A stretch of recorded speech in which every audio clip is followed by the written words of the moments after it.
Jadi kalau menurut saya setelah presiden baru dilantik, itu mestinya sih sudah terbentuk lah, entah itu dalam bentuk ormas ataupun partai politik. Tapi kan pertanyaan selanjutnya adalah, ini akan di mana nanti ormas atau partai politiknya Anies ini? Iya. Berada di dalam pemerintahan atau langsung menjadi oposisi? Jadi oposisi di Indonesia itu bukan cuma berat, tapi nggak ada rewardnya dari rakyat.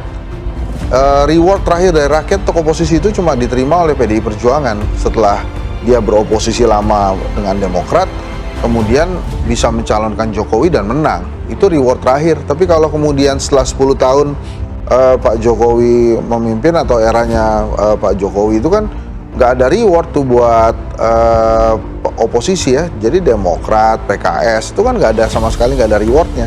Ya oke lah, Demokrat di ujung-ujung masuk ke pemerintahan tapi kursinya turun gitu. PKS naik juga cuma 3 gitu. Jadi artinya itu mesti dipertimbangkan.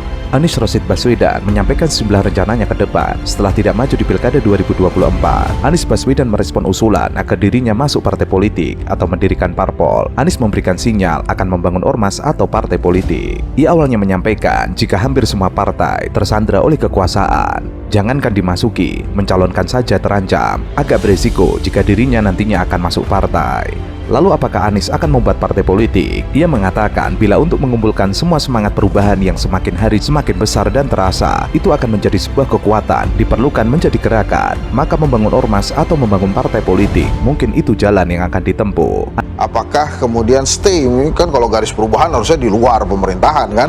Tapi mikirin partainya juga nih, kira-kira mau masuk atau tidak gitu. Sementara partai-partai politik yang berada dalam pemerintahan, as we all know gitu ya, mereka mendapatkan fasilitas dari negara yang tidak sedikit gitu, termasuk adalah perlindungan dan itu loh, BPKB partai. Jadi dengan dekat dengan pemerintahan itu biasanya SK Kemenkumham yang disahkan itu nggak lama-lama keluarnya tuh, nggak ada yang lucu-lucu gitu ya. Nah itu juga mesti dipertimbangkan. Kalau stay di perubahan terus tapi SK-nya nggak jadi-jadi kan percuma juga gitu. Mau ngapain? Anies menambahkan, semoga tidak terlalu lama bagi dirinya mewujudkan langkah-langkah konkret untuk bisa mewadai gerakan yang semakin hari semakin besar. Masyarakat menginginkan Indonesia yang lebih setara, demokrasi yang lebih sehat, politik yang lebih mengedepankan polisi dan gagasan. Sangat penting ya buat Anies Baswedan menjaga narasi dan simbol perubahan yang sudah ada dalam dirinya. Karena kalau misalnya Anies mengubah sedikit citra perubahan yang ada di dirinya, itu justru malah kehilangan aslinya, kehilangan daya tariknya. Bahwa Anies memerlukan semacam siasat ya supaya bisa diterima oleh pemerintah. Saya kira kalau kita melihat peraturan dalam Undang-Undang Nomor 2 Tahun 2011 tentang partai politik sebagai badan hukum, itu tidak terlalu sulit ya buat embrio partai yang mungkin akan digagas Anies untuk bisa diterima oleh pemerintah. Karena tidak seberat kalau misalnya partai harus menjadi kontestan pemilu. Nah itu memang lebih berat verifikasi yang dilakukan oleh KPU.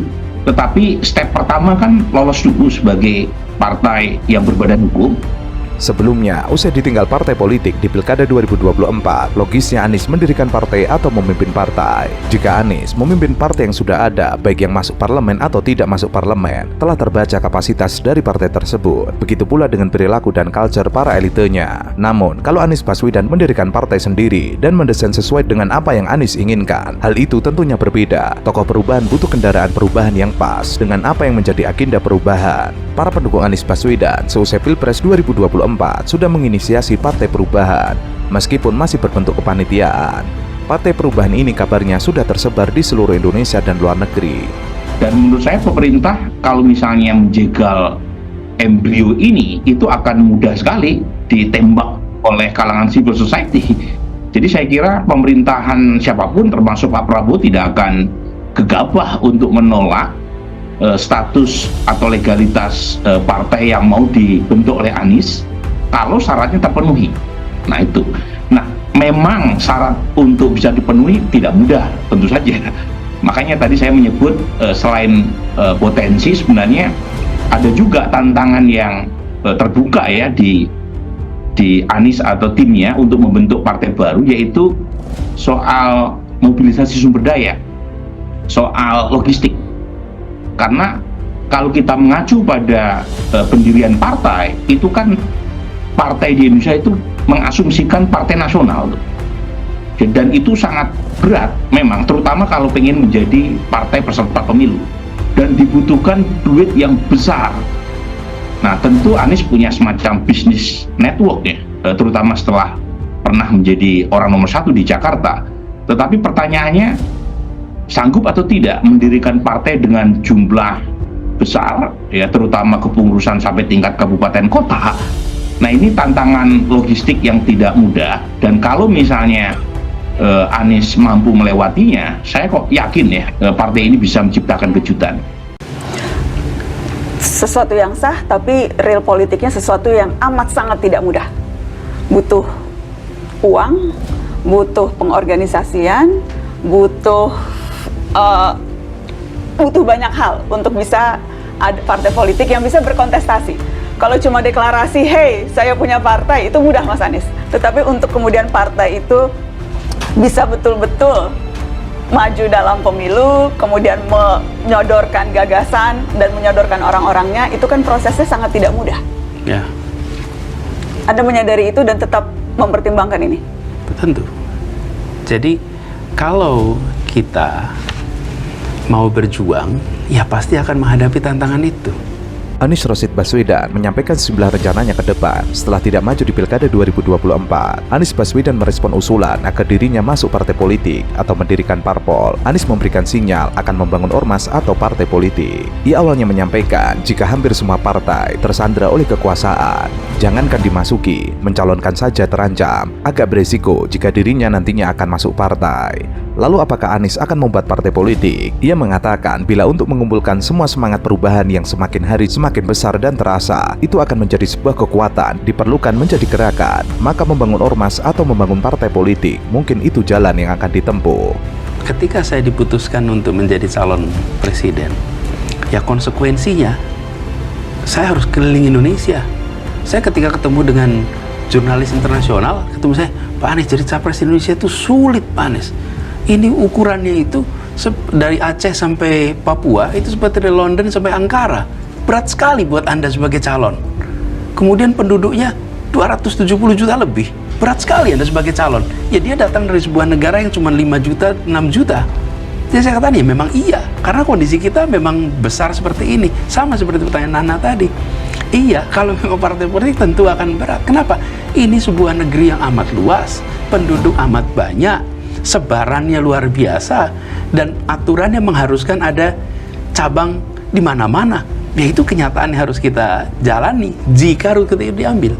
Anies menambahkan, semoga tidak terlalu lama bagi dirinya mewujudkan langkah-langkah konkret untuk bisa mewadai gerakan yang semakin hari semakin besar. Masyarakat menginginkan Indonesia yang lebih setara, demokrasi yang lebih sehat, politik yang lebih mengedepankan polisi dan gagasan. Sebelumnya, usai ditinggal partai politik di Pilkada 2024, logisnya Anies mendirikan partai atau memimpin partai. Jika Anies memimpin partai yang sudah ada, baik yang masuk parlemen atau tidak masuk parlemen, telah terbaca kapasitas dari partai tersebut. Begitu pula dengan perilaku dan culture para elitenya. Namun, kalau Anies Baswedan mendirikan partai sendiri dan mendesain sesuai dengan apa yang Anies inginkan, hal itu tentunya berbeda. Tokoh perubahan butuh kendaraan perubahan yang pas dengan apa yang menjadi agenda perubahan. Para pendukung Anies Baswedan seusai Pilpres 2024 sudah menginisiasi Partai Perubahan, meskipun masih berbentuk kepanitiaan. Partai Perubahan ini kabarnya sudah tersebar di seluruh Indonesia dan luar negeri. Jadi, kita ketika memilih sebuah jalan perjuangan, maka kita akan bisa rentang bagaimana kita melewati itu semua dengan sepenuh hati, sekuat tenaga, dengan bersama dengan orang-orang yang memiliki gagasan yang sama. Karena itu saya yakin bila keputusan nanti adalah melakukan itu, saya rasa ada orang yang cukup banyak mau memperjuangkan. Tapi sekarang kita belum putus gini. Sekarang dalam fase mengkaji, termasuk mengkaji seluruh beban itu. Itu disadari.